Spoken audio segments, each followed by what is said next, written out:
بسم اللہ الرحمن الرحیم۔ اللہ تعالیٰ کے فضل سے ہم مسلمان ہیں اور ہم دل سے یہ چاہتے ہیں کہ ہماری اولادیں بھی مسلمان رہیں، ان کے عقائد مسلمانوں والے ہوں۔ اللہ نہ کرے ہماری اولاد کل قرآن کریم میں تحریف کا عقیدہ رکھے، اللہ نہ کرے حضور کی ختم نبوت کے بعد وہ کسی کو یہ سوچے کہ اس پہ وحی اترتی ہے، اللہ نہ کرے آپ کی میری اولادوں میں سے کوئی صحابہ پر طعن و تشنیع کرے، اس کی زبانیں صحابہ پہ لمبی ہوں۔ یہ مطالعہ قرآن حکیم کے نام سے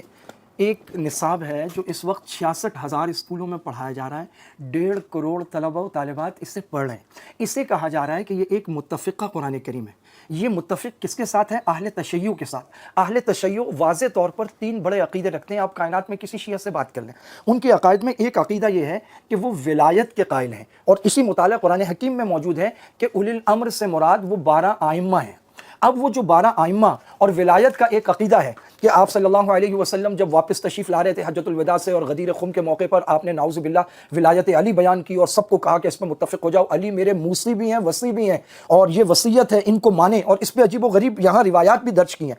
تو ان کا ایک عقیدہ تو یہ ہے کہ حضور کے بعد 12 امام ہیں، اور وہ جو امام ہوتا ہے اس پر وحی آتی ہے، تو یہ ختم نبوت کا انکار ہے۔ اسی طرح یہ اسی کتاب میں الکافی کا حوالہ موجود ہے، اور الکافی میں کئی روایات ہیں کہ نعوذ باللہ یہ قرآن محرف ہے، اس میں تغیر و تبدل ہوا ہے، اسے بدل دیا گیا ہے۔ یہ اہل تشیع کا پکا عقیدہ، یہی وجہ ہے آپ ان کے یہاں نہ حافظ دیکھتے ہیں، نہ تراویح دیکھتے ہیں، نہ تلاوت قرآن کے حکیم کا کوئی، بلکہ ان کے یہاں اگر کوئی حافظ آ جائے تو اس کو لے کے یہ پوری دنیا میں پھیل جاتا ہے، یہ رہا ہمارا حافظ، یہ رہا، اسی لیے تو کرتے ہیں کہ ان کے یہاں ہے نہیں۔ اور تیسرا آپ کو معلوم ہے کیا کرتے ہیں؟ تبرہ کرتے ہیں، یوٹیوب بھرا پڑا ہے، مجالس بھری پڑی ہیں، کبھی اشارتاً، کبھی کنایتاً، اور کبھی وہ جو اسلام آباد میں حضرت ابوبکر کی گستاخ، بلکہ آپ کو یاد ہے وہ ٹی وی پر یہاں ہوا تھا کراچی میں جلوس میں، حضرت امیر معاویہ رضی اللہ تعالیٰ عنہ اور سیدنا ابو سفیان رضی اللہ تعالیٰ عنہ دونوں پر وہ سرعام تبرہ کر دیا تھا، اور وہ اچھا خاصا مسئلہ کھڑا ہو گیا تھا، پرچے ہوئے تھے اس پر۔ یہ 3 بڑے بڑے عقیدے ہیں جو اہل تشیع کے ہیں۔ تو جو ختم نبوت کے بعد 12 امام اور اس پر وحی مانے، جو